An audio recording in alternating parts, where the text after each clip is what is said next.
शांति। ओम शांति। ओम शांति।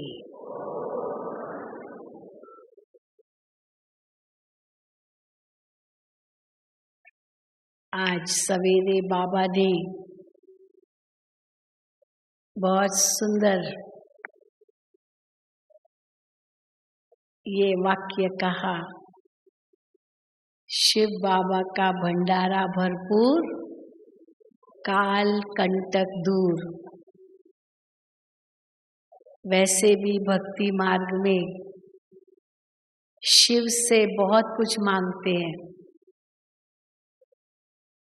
शिव को कहते हैं बम बम भोले, हैं शिव भोलानाथ। तो बम बम भोले भर दे झोली।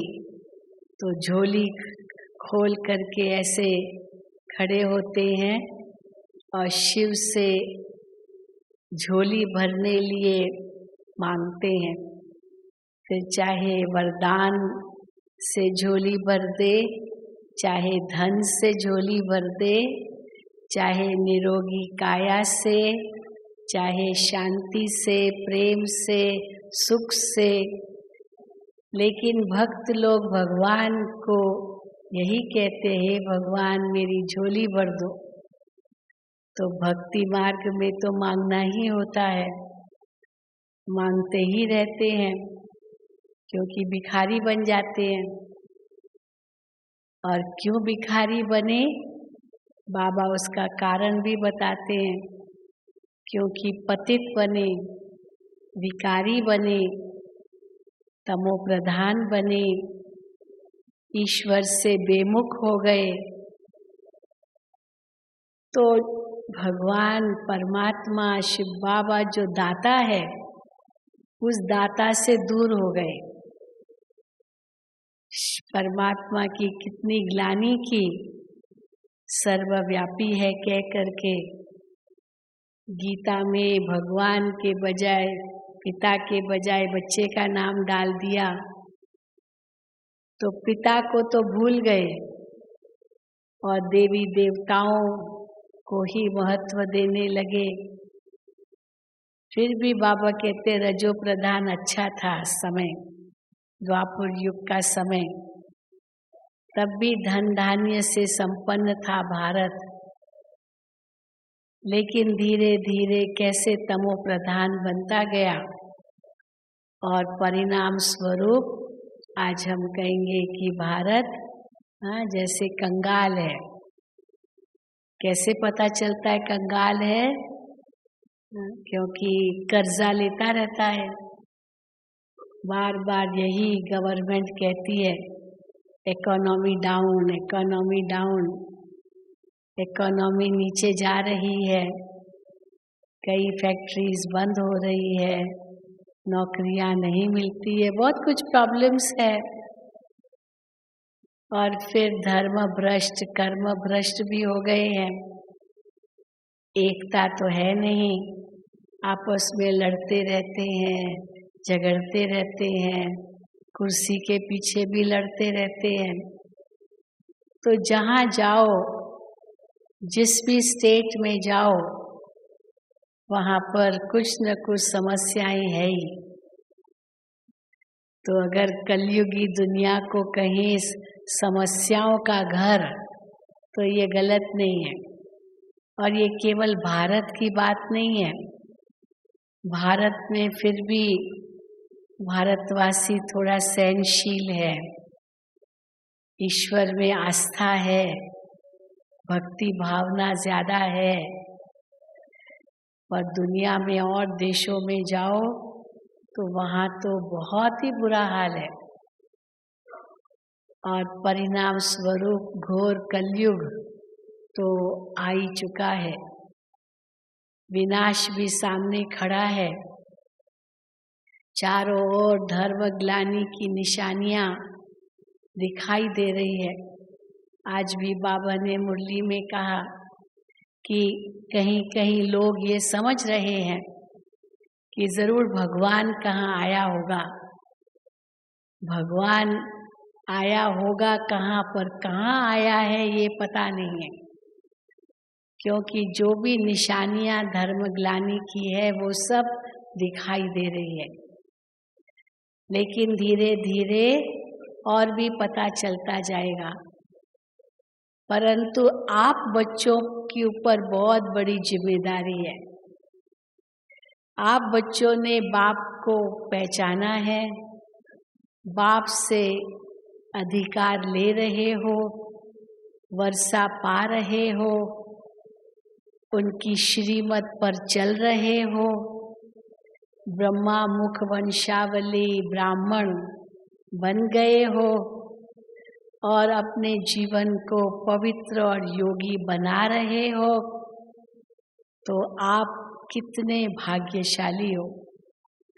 तो दुनिया जिसको ढूंढ रही है, पुकार रही है, भटक रही है, मांग रही है,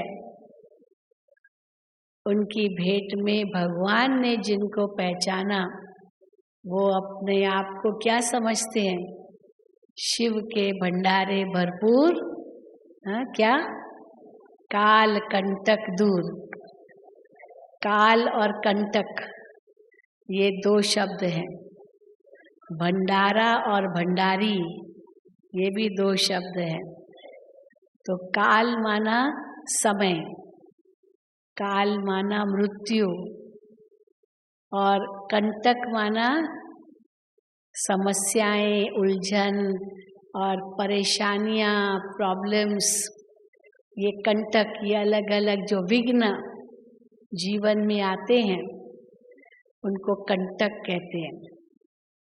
और भंडारा माना, भंडारा तो कहा जाएगा किचन, कि तो किचन माना सब कुछ भरपूर, प्रकृति का सर्वोत्तम स्वरूप। और भंडारी माना धन संपत्ति, भंडारी डालते ना, भंडारी बनाते हैं। तो शिव के जो बनते हैं, जो शिव बाबा को पहचानते हैं, उनकी श्रीमत पर चलते हैं, उनके आज्ञाकारी होकर के रहते हैं, अपने जीवन को पवित्र और योगी बनाते हैं, वो परमात्मा के इतने नजदीक चले जाते हैं जो शिव बाबा उनको सब कुछ वर्षे में दे देते हैं। जो बाबा कहते हैं इस संगम युग पर तुम बच्चों को कुछ भी मांगने की दरकार नहीं। कुछ माना कुछ भी मांगने की दरकार नहीं। दुनिया में हम देखते हैं ना, कई लोग तो वस्तु मांगते हैं, धन दो, वैभव दो, मकान दो, जमीन दो, जायदाद दो, नौकरी दो, बच्चा दो, ये दो, वो दो, न जाने कितनी मांगे लेकर के भगवान के पास जाते हैं। तन को निरोगी करो, ये बीमारी दूर करो, ये न जाने क्या क्या इच्छाएं मन के अंदर होती है, और वो मंदिर में जा कर के अपनी इच्छाएं व्यक्त करते हैं। फिर वो चाहे अपने लिए, चाहे अपने परिवार के लिए, चलो चाहे समाज के लिए, कुछ भी कहो, लेकिन मांगते ही रहते हैं। कई लोग कहते हैं कि नहीं, हम भगवान से कुछ भी वस्तु नहीं मांगते हैं, कुछ नहीं मांगते हैं, भगवान ने हमें भरपूर कर दिया है, इच्छा मात्रम अविद्या है हमको, जो कुछ पाना था वो सब भगवान ने हमको दे दिया है, इसलिए हमको कोई इच्छा नहीं है।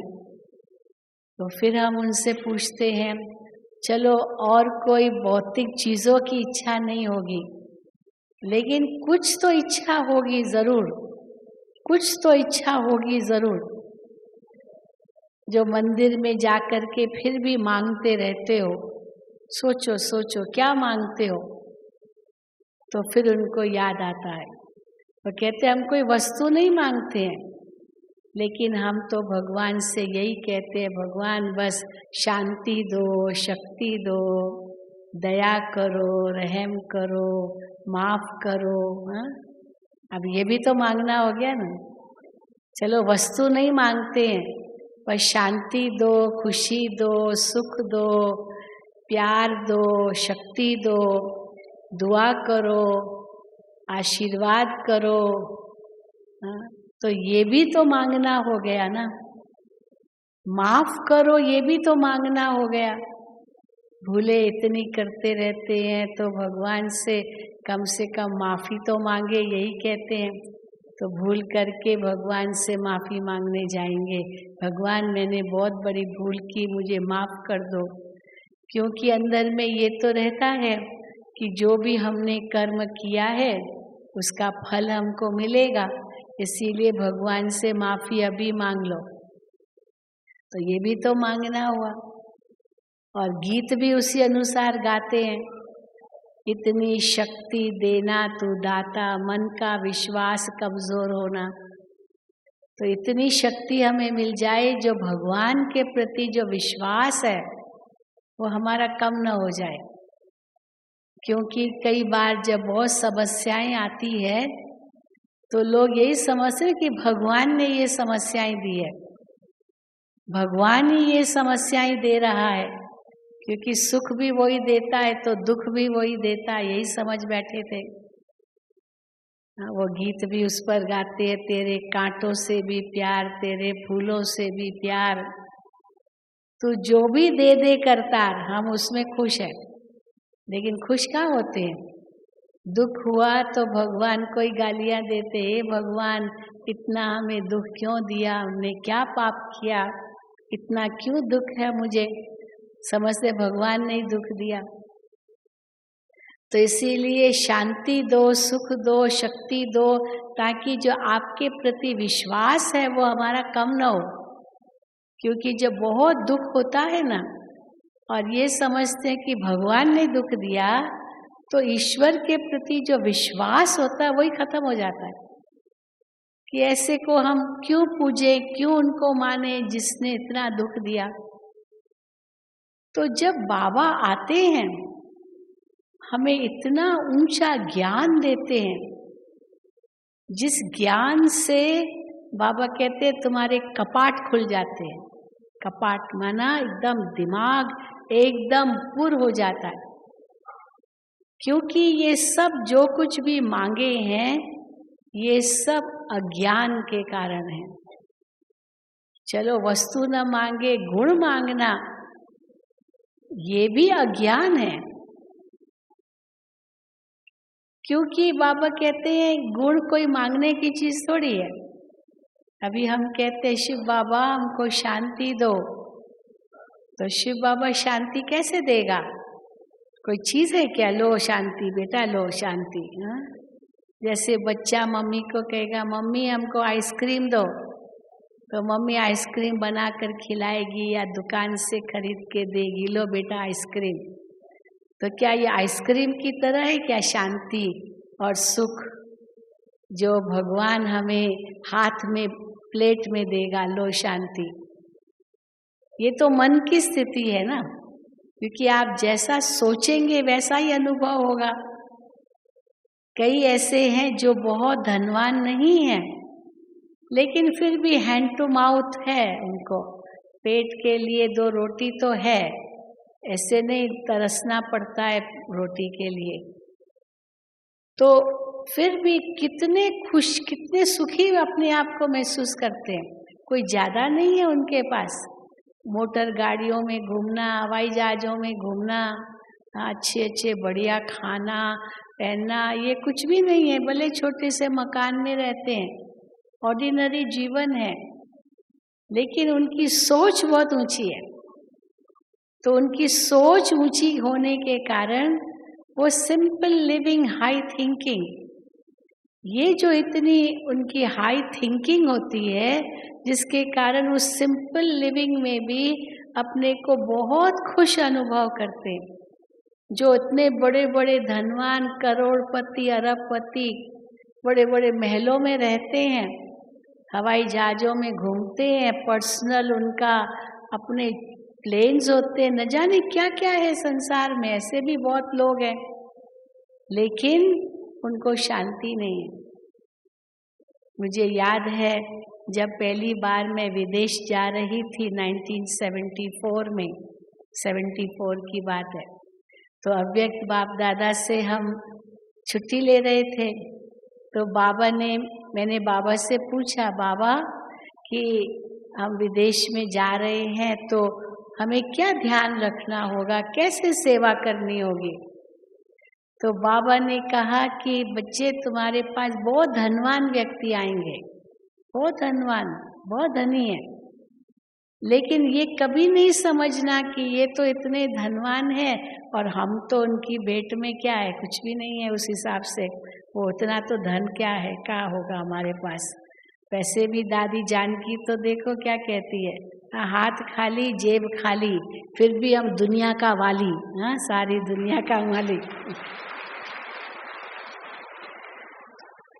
तो यही है, कितना होगा चलो। तो बाबा ने बहुत सुंदर वरदान दिया था हमको कि बच्चे आपके सामने बहुत बड़े बड़े धनवान आएंगे, लेकिन ऐसे कभी नहीं समझना कि ये तो बहुत धनवान है और हम तो इनके आगे क्या है। लेकिन ये समझना कि इनके पास चाहे कितना भी धन है, लेकिन शांति का धन नहीं है, ये गारंटीड है। शांति का धन उनके पास नहीं है, बिल्कुल नहीं है। चाहे करोड़पति हो, अरबपति हो, पर ये जो मुख्य जो शांति का धन चाहिए वो इनके पास नहीं है, और वो आपके पास है, वो आपको इनको देना है। फिर बाबा ने दूसरी बात कही कि आपके सामने कई बहुत लर्नेड लोग आएंगे, विद्वान आएंगे, बहुत पढ़े लिखे लोग आएंगे, बहुत डिग्री वाले आएंगे, लेकिन उस समय ये नहीं सोचना कि मैंने तो इतनी पढ़ाई नहीं की है, ये तो बहुत एजुकेटेड है, बहुत होशियार होगा और हम तो इनके आगे क्या है। क्योंकि जल्दी बाबा के बन गए, चलो थोड़ी पढ़ाई की, एक डिग्री ले लिया, समर्पित हो गए, उसको भी 50 साल हो गए। तो कितना उस प्रकार से तो दुनिया का ज्ञान नहीं होगा जितना इन लोगों में है। तो लगता है कि जैसे इनको हम कैसे ज्ञान देंगे। तो बाबा ने बहुत सुंदर बात कही, बच्चे आपके पास ऐसे भी लोग आएंगे, लेकिन ये कभी नहीं समझना कि ये तो बहुत एजुकेटेड है, पढ़े लिखे हैं और उनकी भेंट में हम इतने नहीं हैं। लेकिन उस समय समझना कि इनको चाहे कितना भी दुनिया का ज्ञान है, पर खुद का ज्ञान नहीं है, खुद का ज्ञान नहीं है। देखो, सारे संसार का किसको ज्ञान हो, पर उसको खुद का ही ज्ञान ना हो, तो बाकी सब ज्ञान पाकर किया ही क्या। तो वो आपको देना है, उनको खुद का ज्ञान देना है। तो मुझे याद है एक बहुत बड़े साइंटिस्ट आए थे विदेश में, हम पता नहीं किस देश में थे, तो वहाँ साइंटिस्ट आए थे। अब वो साइंटिस्ट को मैं क्या ज्ञान दूँ, भले मैं साइंस की स्टूडेंट रही हूँ, लेकिन वो बहुत बड़ा साइंटिस्ट था। तो हमने उनसे ऐसे ही प्रश्न पूछना शुरू कर दिया, आपका परिचय। तो उसने कहा मेरा नाम फलाना है, मैं ये हूँ, मैं वो हूँ, जो उसने अपना परिचय दिया। तो मैंने उनसे एक ही प्रश्न पूछा, मैंने कहा ये तो आपने जो कुछ भी कहा ये तो आपके शरीर का परिचय है, आप कौन है? तो कहता मैं ही तो वो हूँ मैं ही तो वो हूँ। मैंने कहा नहीं, ये तो सब आपका ये ऑक्यूपेशन है आपका, ये आपका चलो धर्म की बात या एजुकेशन की बात ये सब, लेकिन आप कौन है?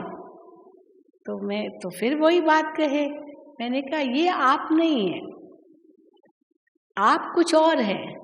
तो वो समझ में नहीं उसको आया, आप मैं कुछ और हूँ, मैं क्या हूँ, मैं तो वही हूँ, मैं सच बता रहा हूँ, मैं झूठ थोड़ी बोल रहा हूँ। तो बेचारा इतना मूंझ गया। तो फिर कहता अच्छा आप ही बताओ मैं कौन हूँ आप ही बताओ। तो फिर तब उनको आत्मा का ज्ञान दिया, क्योंकि सीधा ही में समझो उनको आत्मा का ज्ञान दूं तो कहेगा मुझे सब पता है। लेकिन प्रश्न पूछती रही और उसको अंत में उसको नहीं समझ में आया, तो फिर कहता अच्छा आप ही बताओ। तो जब फिर मैंने बताना शुरू किया तो देखो एकदम कितना चुपचाप होके सुनता रहा, उसका सारा अभिमान चकनाचूर हो गया। हाँ, क्योंकि उसको अपना ही ज्ञान नहीं था जो बाबा ने हम बच्चों को कहा है। तो इसलिए देखो इसको कहते हैं शिव का भंडारा भरपूर, काल कंटक दूर। शिव बाबा ने हमारा भंडारा भरपूर कर दिया है। भले ये जेब खाली, ऐसे कोई करोड़पति पद्मपति का तो प्रश्न ही नहीं है, लेकिन ज्ञान रत्न बाबा ने हम बच्चों को इतने सारे ज्ञान रत्न दे दिए हैं जो सचमुच इतना माला माल कर दिया है। 83-84 वर्षों से बाबा हम बच्चों की बुद्धि रूपी झोली को ज्ञान रत्नों से भरते जा रहे हैं। एक एक मुरली में जो भी ईश्वरीय महावाक्य हमको मिलते हैं, वो ईश्वरीय महावाक्यों का एक एक महावाक्य इतना बड़ा ज्ञान रत्न है जो दुनिया में ढूंढने जाओ तो भी न मिले। जिसके आधार से बाबा कहते हैं तुम कितने ज्ञान रत्नों से माला माल हो जाते हो, जो यही फिर रत्न ज्ञान के वो सच्चे रत्न बन जाएंगे सतयुग के अंदर। अभी हम ज्ञान रत्नों से खेल रहे हैं, आपस में चर्चा करते हैं ना, कैसे डायलॉग करते हैं, डिस्कशन करते हैं, ज्ञान की रूरिहान करते हैं। ये ज्ञान की रूरिहान जब आपस में करते हैं, ज्ञान की गहराई में जाते हैं, तो नए नए ज्ञान रत्न अनुभव करते हैं। जितना विचार सागर मंथन करते हैं, उतना ज्ञान के नए नए रत्न अनुभव होते हैं आत्मा को। और जितना जितना ये अपने अंदर भरते जाते हैं, आत्मा महसूस करती है वाह मैं तो सचमुच माला माल हो गई। क्योंकि बाबा कहते हैं वो सब जो धन है वो तो मनुष्यों को कितना डर है कि चोर न लूट जाए, आग न जला दे, सरकार न ले ले, कुछ ये न हो जाए वो न हो जाए। लेकिन ज्ञान रत्न तो उसके लिए तो कोई डर ही नहीं है कि ये कोई लूट लेगा। यह तो और ही कहा जाता है जितना लूट सको तो लूट, हाँ लूटो लूटो ये ज्ञान रत्न।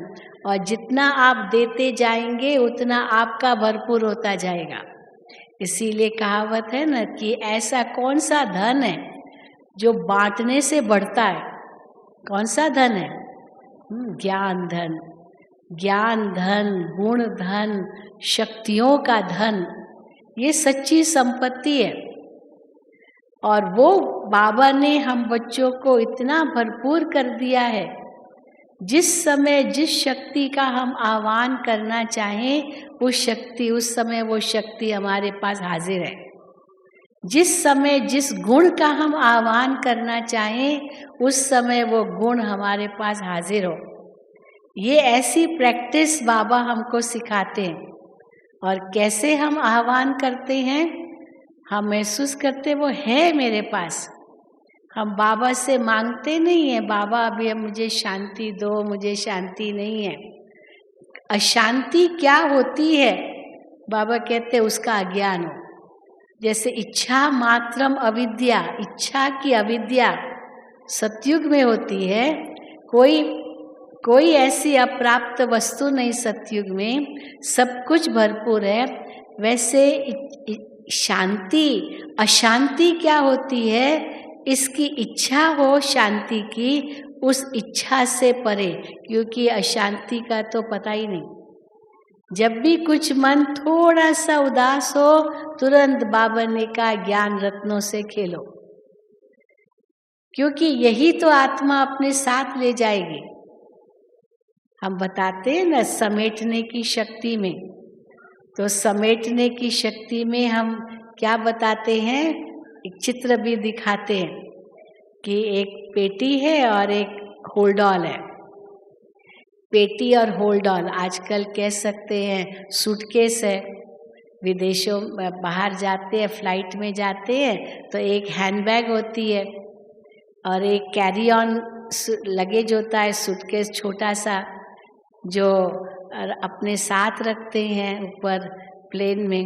और एक चेक इन लगेज होता है जो भेज देते हैं, और जहाँ हमें पहुँचना होता है वहाँ हमको वापस मिलता है। तो अधिकतर 3 चीज़ें होती है, हाथ में एक हैंडबैग और एक छोटा सा सूटकेस या थैला या जो कुछ, और एक चेक इन लगेज। तो ये 3 चीज़ें तो होती ही है। चाहे ट्रेन में भी जाते हैं, चलो पेटी रखते हैं, होल्ड ऑल रखते हैं, और साथ में एक थैली रखते हैं या जो कुछ भी। तो बाबा ने भी हमें यही कहा है, बाबा इतना भरपूर कर देते हैं कि इन 3 चीज़ों में सब कुछ आ जाता है। तो हमारा हैंडबैग कौन सा है? हैंडबैग माना वो चीज़ें रखते हैं उसमें जो हैंडी है, जो हर वक्त हमको चाहिए, हम जब चाहे खोलें, जब चाहे हम उससे निकालें, जब चाहे वापस रखें, हमारे हाथ में ही होती है। और दूसरा होता है जो और हैंडबैग जब ऊपर रखते हैं, ये शेल्फ पर रखते हैं या कहीं रखते हैं, ताकि बीच बीच में ज़रूरत पड़ती है तो निकालते हैं।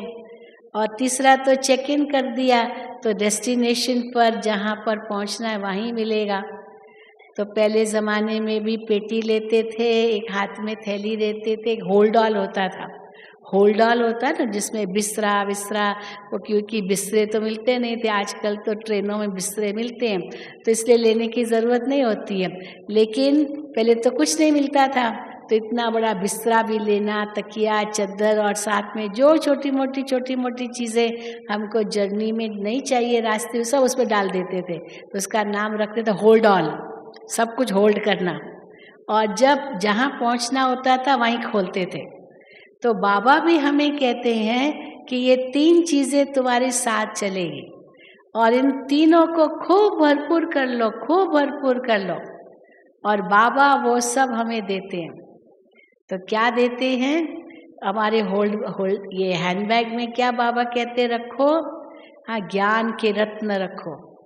हमेशा आपके साथ मुरली तो होनी चाहिए, होती है सबके साथ मुरली, ज्ञान अमृत, वर्ल्ड रिन्यूअल आपके पर्स में ही होती है या कहीं सूटकेस में रख दिया और वो पता नहीं कब पढ़ेंगे।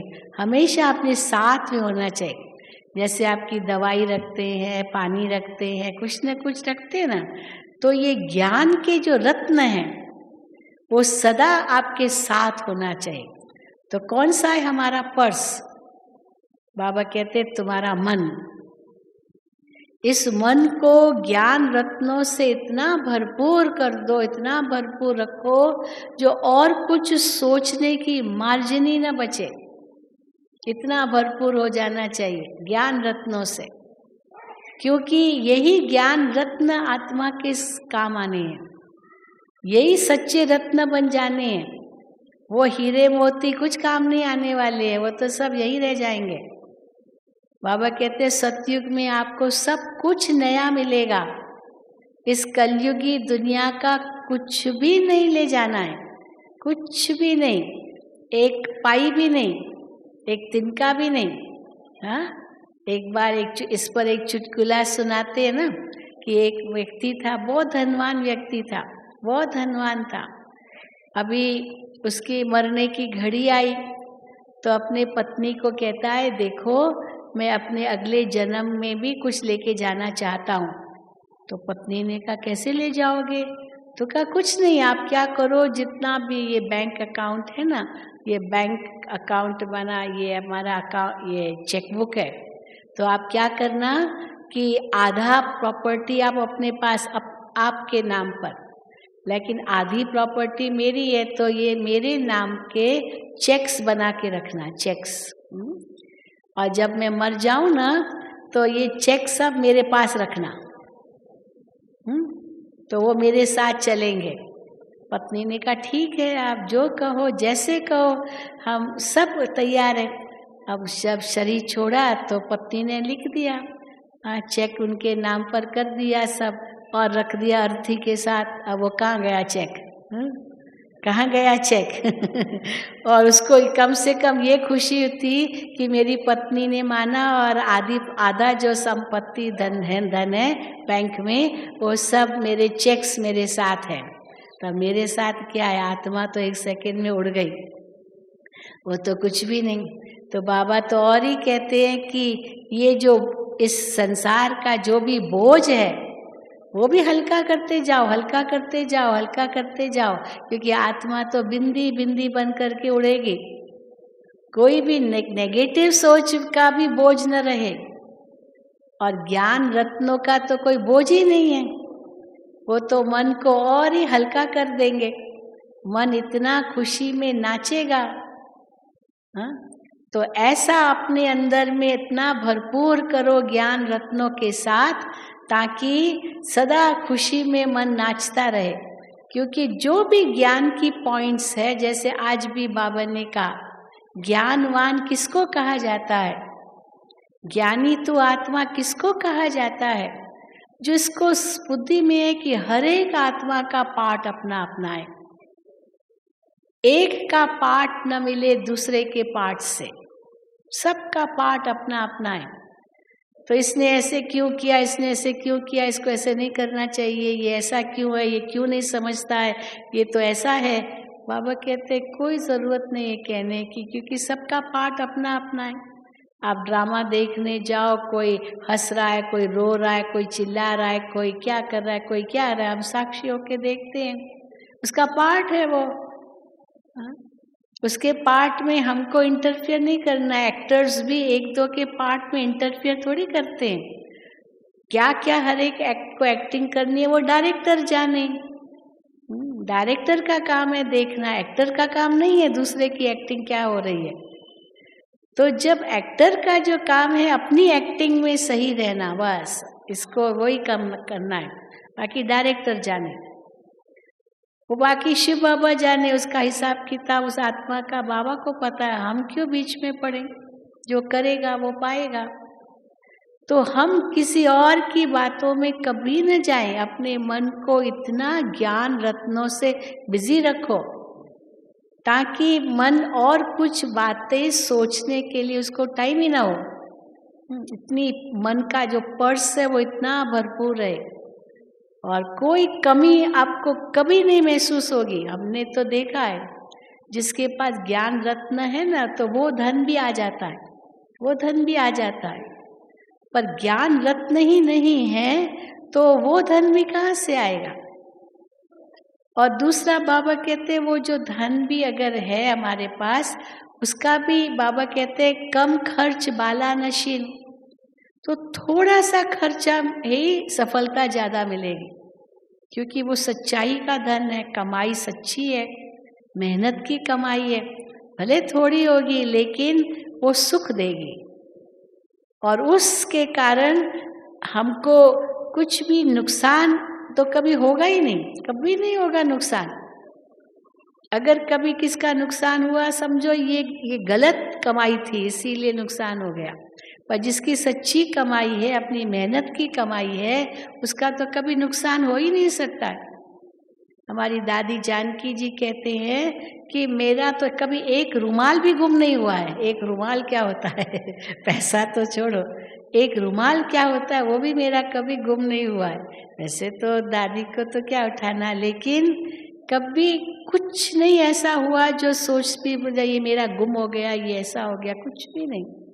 इतनी निश्चिंत रहती है दादी, कैसे बाबा उनका सब कुछ भरपूर कर देता है। तो मन उनका भरपूर है, तो मन रत्नों से भरपूर होने के कारण सब कुछ प्रकृति भी जैसे दासी हो जाती है। फिर बाबा कहते हैं बुद्धि में क्या रखो, जो आपके साथ सदा रहे, आपकी सहयोगी बन करके रहे बुद्धि। क्योंकि भगवान से जब भक्ति मार्ग में मांगते हैं ना, तो क्या मांगते हैं? हे भगवान सद्बुद्धि दो, मेरे बच्चे को सद्बुद्धि दो, अच्छी बुद्धि दो। तो बाबा ने हमारी बुद्धि को भी कितना श्रेष्ठ बना दिया है। तो ज्ञान से तो मन हमारा शुद्ध होता है, और गुणों से और शक्तियों से बुद्धि हमारी शुद्ध होती जाती है। क्योंकि जैसे ज्ञान रत्न हमने संग्रहित किए, संगठित किए, एक किया, उसका चिंतन करते हैं, मनन करते हैं, उसकी गहराई में जाते हैं, तो ये जैसे ज्ञान सागर की गहराई में जाते हैं। और ज्ञान सागर की गहराई में जाने से अनेक ज्ञान के रत्न और मिलते और धनवान बनते और धनवान बनते। तो उससे हमारी जो बुद्धि है, जो हमारा छोटा हैंडबैग है, वो जो चेक इन में नहीं भेजा है पर हमारे साथ है, उसको बीच बीच में खोलना होता है, देखना होता है। हमारे अंदर सहन शक्ति है, हमारे अंदर समाने की शक्ति है, हमारे अंदर समेटने की शक्ति है। तो बीच बीच में उसको वेरीफाई कराना होता है कि वो चीज़ मेरे पास सुरक्षित है, और जिस समय उसका आह्वान करो वो आपके पास आ जाए।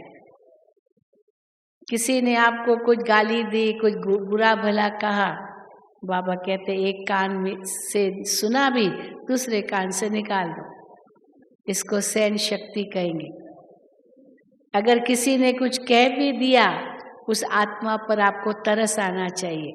बेचारा ये बहुत दुखी है, इसको नहीं पता कि हम कौन है, हमको तो बाबा ने स्वमान दे दिया है।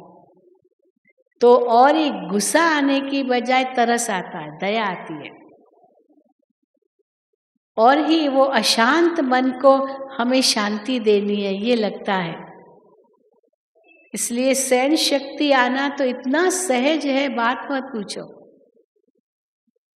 परंतु जहाँ परिस्थिति है, उस परिस्थिति में घबराना नहीं है। वो बाबा कहते सामना करना है, क्योंकि मैं अकेला नहीं हूँ, बाबा मेरे साथ है, बाबा मेरे साथ है। तो बाबा मेरे साथ है तो ये परिस्थिति क्या बड़ी बात है, बस बाबा कहो और सचमुच वो परिस्थिति ऐसी हल्की हो जाएगी जैसे बाबा आपको गोद में उठा लेगा। आश्चर्य है, बिल्कुल ऐसे अनुभव होगा। अभी मैं श्रीलंका गई थी पिछले महीने, तो वहाँ एक बहन अपना अनुभव सुना रही थी, बहुत सुंदर। तो अभी कुछ साल पहले वहाँ सुनामी आया था श्रीलंका में, तो वहाँ वो बहन ज्ञान में चलती थी, तो वो समुद्र के किनारे गई थी और अचानक उसके साथ 2 और फ्रेंड्स भी थी। तो एकदम सुनामी की जो लहर है, वो भूकंप आया था इंडोनेशिया में, तो उसका असर श्रीलंका तक भी आया था, तमिलनाडु में भी आया था, पता नहीं कर्नाटक में आया या नहीं, लेकिन तमिलनाडु में थोड़ा असर आया था। तो वो श्रीलंका में सागर के किनारे थी और उसी समय वो सुनामी की लहर आई। अब वो उसके साथ जो 2 बहनें थी वो ज्ञान में नहीं थी, लेकिन वो इतनी डर गई तो वो तो पानी में बह गई। और उसी समय इसने कहा बाबा, इतना जोर से कहा बाबा, और ड्रामा अनुसार वो लहर उस तरफ जाने की बजाय धरती पर आ गई, वो लैंड पर आ गई, और ये लैंड पर आ गई। वो तो दूसरी लहर जो आई वो उनको ले गई समुद्र में, मर गए, वो तो डूब गए होंगे। लेकिन एक जो वो लहर आई साथ में, वो इस तरफ आ गई क्योंकि इसने बाबा कहा। तो कहती है कि बाबा ने कैसे मेरी रक्षा की मुझे कुछ पता नहीं है, जैसे बाबा ने मुझे गोद में उठा करके बिठा दिया, ऐसे मुझे अनुभव हुआ। देखो, नहीं तो उस समय जो भी वहाँ थे सब के सब कितने मर गए थे वो सुनामी में, श्रीलंका की बात है। लेकिन बाबा ने बचा। तो उसने कहा कि ये बाकी जो जीवन है मेरा, ये सब बाबा के लिए है। बहुत बड़ी बिजनेस लेडी है, बिजनेस वुमन है।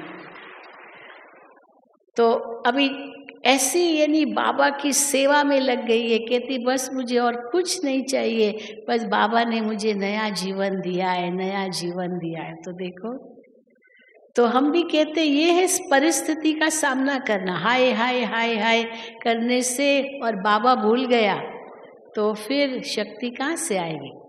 तो परिस्थिति का कहाँ जहाँ बात है वहाँ सामना करो, क्योंकि वो आपके वश में नहीं है, लेकिन बाबा तो आपका साथी है ना। उस साथी को सदा याद रखो। उस समय और कोई आत्मा याद नहीं आनी चाहिए।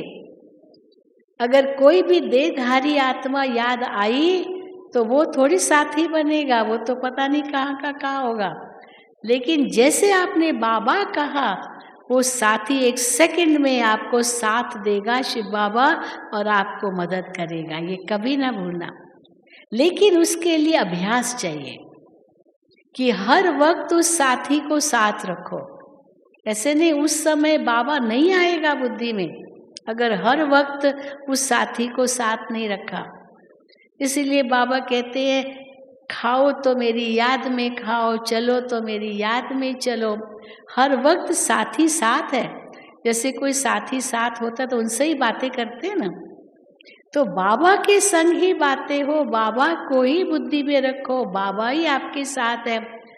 कई बार बाबा कहते हैं ऊपर भी बाबा है आपके, ये सोचो। कैसे सोचो?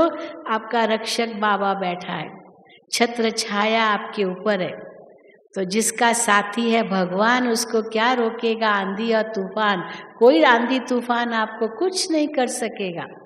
तो ऊपर भी बाबा है, साथ में भी बाबा है, हाथ में हाथ है, हा? बुद्धि का साथ है, श्रीमत का साथ है, बुद्धि का हाथ है।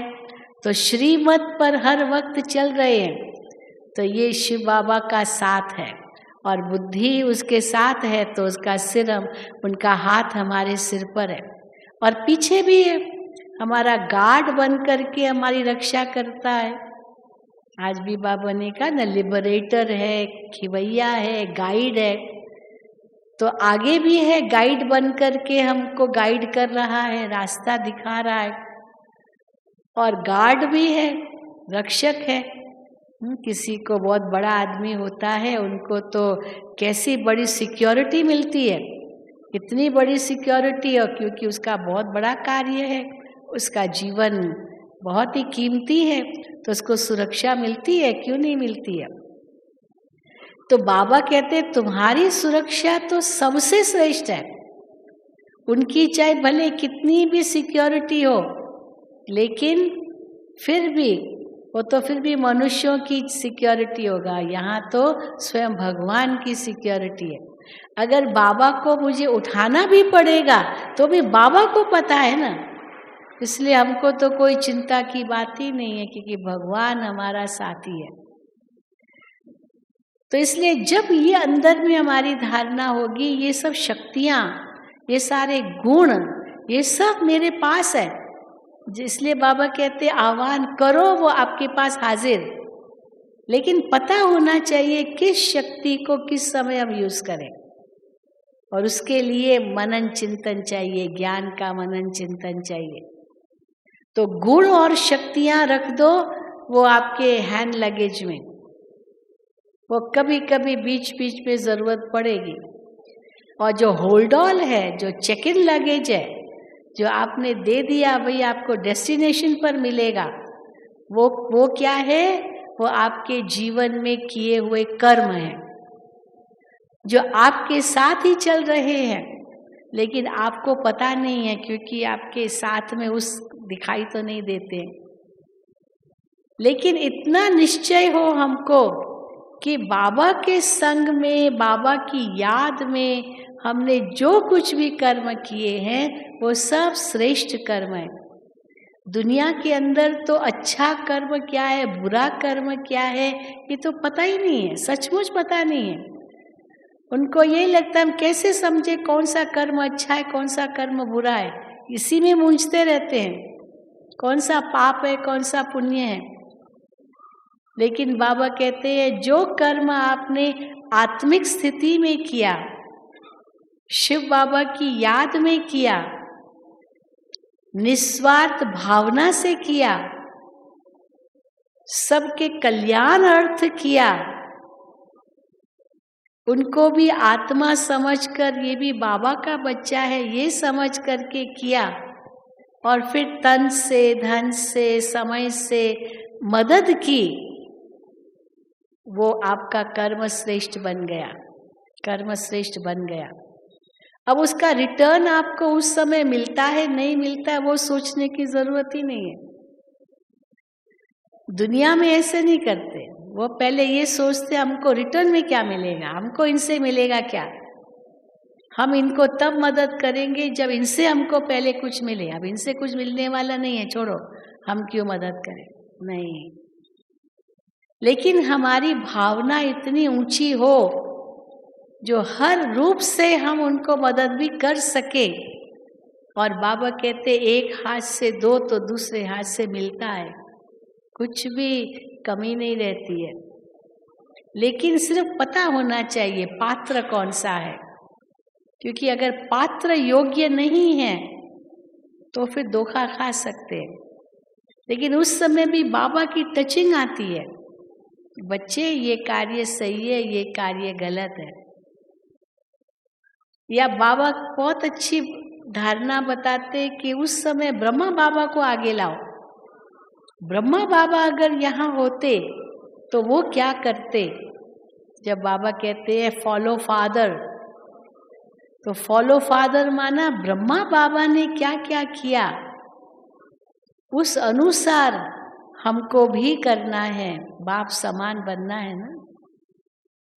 तो इसीलिए ब्रह्मा बाप को फॉलो करना है। बाकी वो कर्म जो है वो आपका कहीं नहीं जाएगा, अवश्य आपके साथ आपके संस्कार में समा गया और वो आपको रिटर्न 100 गुना 1000 गुना, तो क्या बाबा कहते कदम कदम में पद्मों की कमाई है, तो पदम गुना आपको रिटर्न मिलेगा। ये है शिव बाबा के भंडारे भरपूर, काल कंटक दूर। आप ये कभी नहीं सोचना कि मैंने इनको मदद किया, इसने हमको मदद नहीं किया, हमने इनको इतना सुख दिया, इसने तो हमको नहीं दिया। जो करेगा वो पाएगा, बस हमने क्या किया वो हमको देखना है। मेरा कर्म मेरे साथ है। चलो इस समय थोड़ा नहीं भी मिला, ये भी मेरी परीक्षा है कि मेरे अंदर सहन शक्ति कितनी है, मेरे अंदर समाने की शक्ति कितनी है, मेरे अंदर हर्षित मुक्ता कितनी है। तो ये मेरी परीक्षा है, ये मेरे कोई कर्मों का हिसाब किताब है। हम उस समय बाबा को दोष नहीं देंगे। बाबा ने मेरी परीक्षा, बाबा मेरी परीक्षा ले रहा है। एक बहन हमको कल फोन कर रही थी, बाबा मेरी बहुत परीक्षा ले रहा है। मैंने कहा क्या बात है, बाबा क्यों परीक्षा लेगा? बाबा तो वो तो प्रेम का सागर है, दया का सागर है। नहीं, बाबा मेरी बहुत परीक्षा ले रहा है। मैंने कहा ऐसी क्या बात है? अब वो बोले नहीं, बस बाबा मेरी परीक्षा ले रहा है। मैंने कहा बाबा परीक्षा नहीं लेता है, बाबा तो सदा देता है, परीक्षा क्यों लेगा? आप ऐसे समझो ना, मेरा ये हिसाब किताब है। कई समझते हैं माया परीक्षा लेती है, न माया परीक्षा लेती है न बाबा परीक्षा लेता है। हमारे कर्म ही हैं जो हमें माया की तरफ ले जाएंगे या बाबा की तरफ ले जाएंगे। आज भी बाबा ने मुरली में कहा ना कि महारथी भी कैसे माया की गोद में चले जाते। तो ये तो आपके ऊपर है, बाबा की गोद में जाओ या माया की गोद में जाओ। पर फिर भी बाबा कहते हैं जो माया की गोद में जाते हैं उनके ऊपर तरस खाओ, उनको कहो कि या बाबा के पास आ जाओ। तो कोई तो आ जाते हैं, पर सीधा ही कोई चला जाए 5 मंजिल से गिर गया तो हड्डी वड्डी सब टूट गई हो तो ओम शांति हो जाएगा। काम वासना के वशीभूत हो गया तो बाबा कहते बुद्धि उसकी भ्रष्ट हो जाएगी। अब ये बाबा क्या परीक्षा लेता है, ये तो खुद ही अपने कर्मों से गिरा। माया तो इंतजार कर रही है कि बाबा की श्रीमत का उल्लंघन करे बच्चा तो माया उसको घसीट के ले जाए। तो घसीटती है माया, ले जाती है। बाबा कहते हैं माया मगरमच्छ की तरह है। गज को ग्राह ने खा लिया, मगरमच्छ होता है ना कैसे सारा मुंह में डाल देता है। बाबा उसको, वो कौन सा सांप है, अजगर, अजगर ऐसे होता है। वो सांप होता है ना वैसे भी बड़ा कोई सांप होता है, वो मेंढक को कैसे खा लेता है, एकदम मुंह में कच्चा डाल देता है। पहले तो कच्चा ही डाल देगा मुंह में, फिर धीरे धीरे वो पचाएगा पेट के अंदर ही। बाबा एक बार मिसाल देते, साकार बाबा के समय मधुबन के अंदर, तो वहाँ वो जो अभी तो सीमेंटेड है सारा पांडव भवन, उस समय सीमेंटेड नहीं था, मिट्टी थी सारा। तो सांप बहुत आते थे।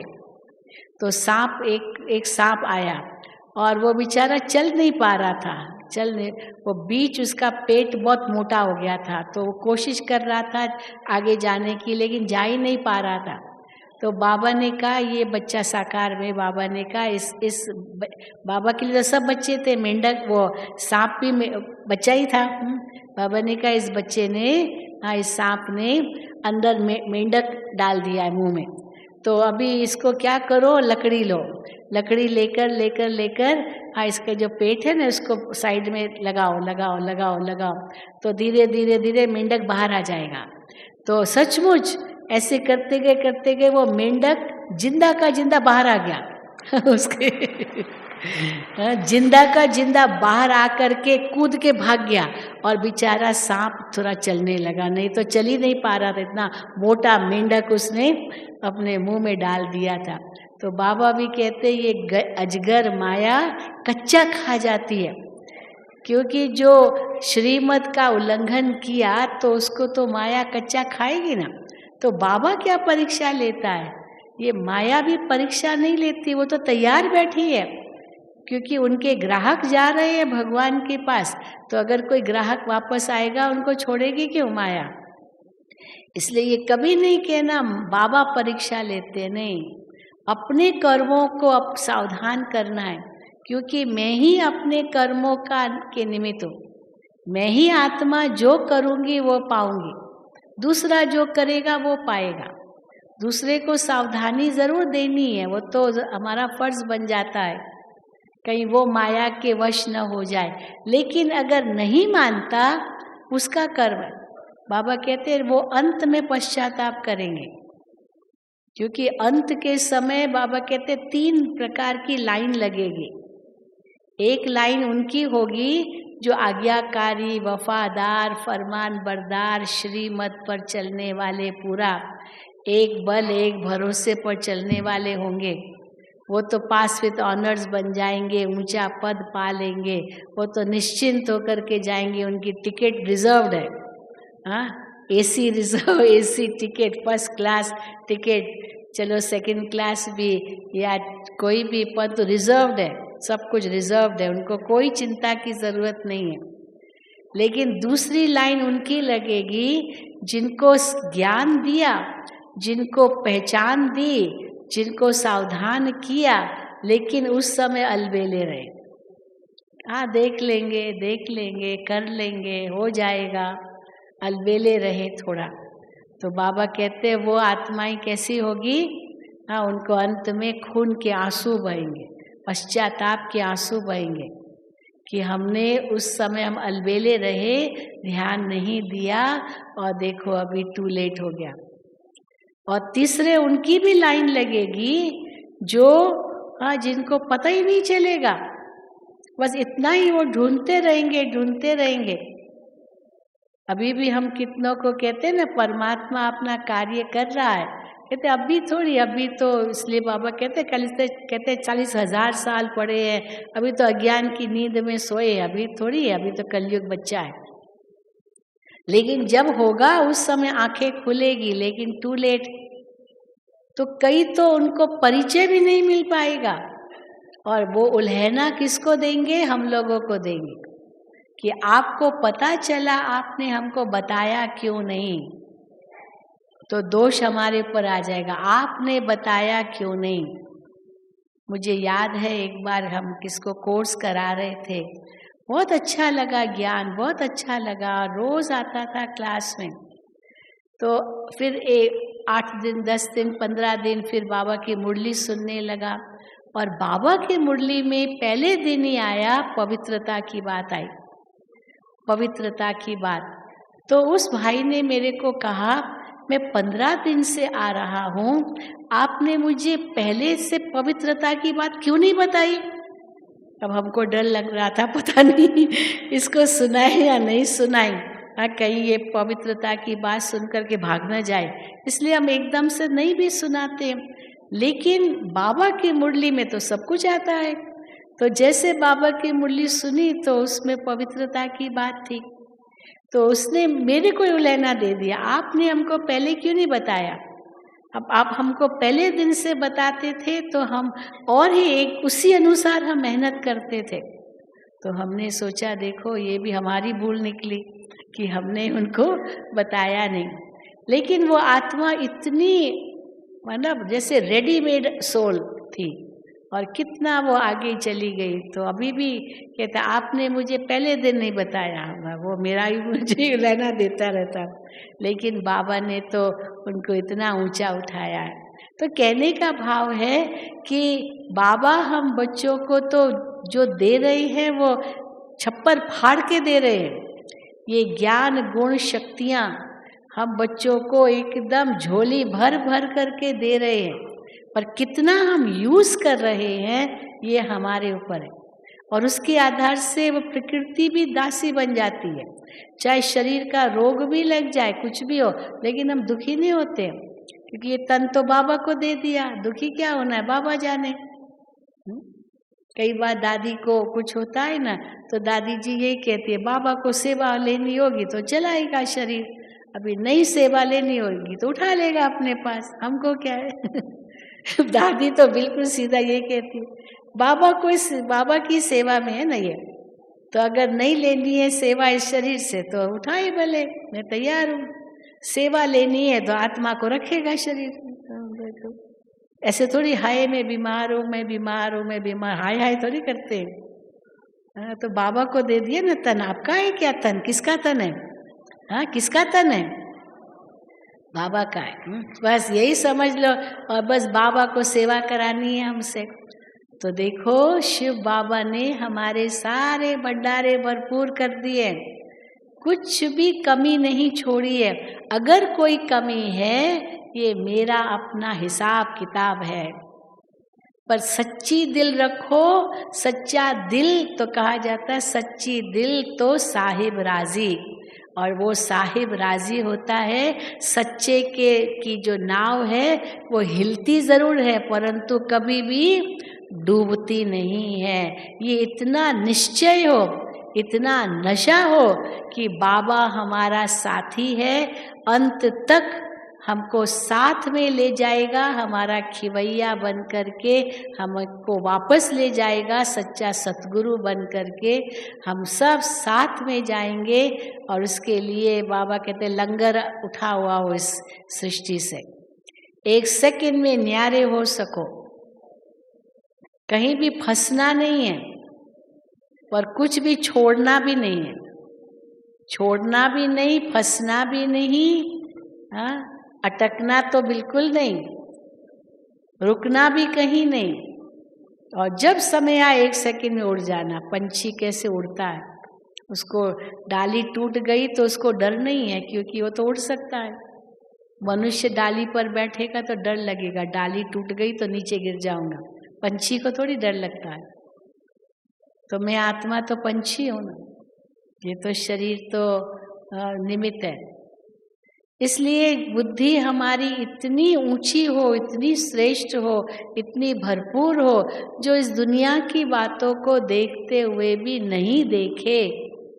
इसीलिए बाबा कहते देखते हुए नहीं देखो, सुनते हुए नहीं सुनो, क्योंकि हम देखना बंद नहीं कर सकते हैं, न उनको रोक सकते हैं। दिखाई तो देगा, आंखें तो खुली है ना, लेकिन ये अभ्यास हो देखते हुए नहीं देखना, कहीं भी आंख डूबे नहीं, कहीं भी न डूबे, और सुनते हुए सुनना नहीं। क्यों? वो तो दुनियावी लोग तो है ही ऐसे, पता है, दया आती है उन पर, हम आकर्षित नहीं होते। कान हमारे लिए, हमारे उनके लिए नहीं है, कान तो हमारे उनके बाबा के लिए, उनकी ज्ञान वाणी सुनने के लिए। आंखें तो बाबा को देखने के लिए। अभी मैं कलकत्ता गई थी, मैं आपको एक बहुत अच्छा मिसाल है। तो एक मतलब परिवार था, उन अपनी बच्ची को लेकर के आए, बहुत प्यारी सी बच्ची थी, बहुत प्यारी, मैं समझती हूँ करीब 10-15 दिन की एक बेबी थी। तो कहा कि ये बच्ची जब जन्म लिया इसने, तो इसने आंखें नहीं खोली, आंखें नहीं खोली। हमको इतना डर लग गया, उनकी पोतरी थी, अपनी पोतरी को लेकर आई, ये आंखें नहीं खोली, तो हमको डर लग गया, पता नहीं आंखें तो नहीं, मैंने कोई ऐसे तो नहीं कि आंखें नहीं है। तो हम कितना भी कोशिश करें, वो आंखें बंद ही रखती थी, बंद ही रखी थी। फिर वो माता ज्ञान में थी, उनकी जो बहू थी, बेटा इतना ज्ञान में नहीं था, तो उसको बच्ची पैदा हुई थी, तो उसने कहा इसको पहले बाबा के घर में ले जाते हैं। तो अपनी पोत्री को, अपना बेटा बहू और वो पोत्री, उनको बाबा के घर में ले आए और बाबा के घर में ला करके बाबा के कमरे में सबसे पहले ले गए और जैसे बाबा के आगे रखा, और जैसे बाबा के आगे रखा उसने आंखें खोली और आंखें खोली और पहला सीधा बाबा को देखा। तो आप सोचो, वो आत्मा इंतजार कर रही थी कि मैं बाबा को सबसे पहले देखूं। अब हॉस्पिटल में, घर में तो बाबा कहाँ मिलेगा, तो उस समय इसलिए बाबा का फोटो के सामने आई और बाबा के कमरे में आँख खोली। तो वो सब जगह अपना अनुभव सुनाती है कि ये बच्ची बाबा के घर से गई हुई आत्मा, ये सेकंड बर्थ ब्राह्मण है और इतनी प्यारी है, कभी रोती नहीं है, रोती ही नहीं है, और जब देखो मुस्कुराती रहती, इतनी प्यारी बच्ची है। तो बाबा के घर से गई होगी ना, जो सबसे पहले आंख खुली और बाबा को देखा। ऐसे भी आत्माएं हैं संसार में। तो हम भी क्या समझे, सदा शिव के भंडारे भरपूर और शिव बाबा के जो बच्चे हैं उनका भंडारा भरपूर और काल कंटक दूर। मांगने की तो कोई बात ही नहीं है, भरपूर ही कर दिया, अभी भी भरपूर, भविष्य भी भरपूर ही भरपूर। अच्छा, ओम शांति, ओम शांति, ओम शांति।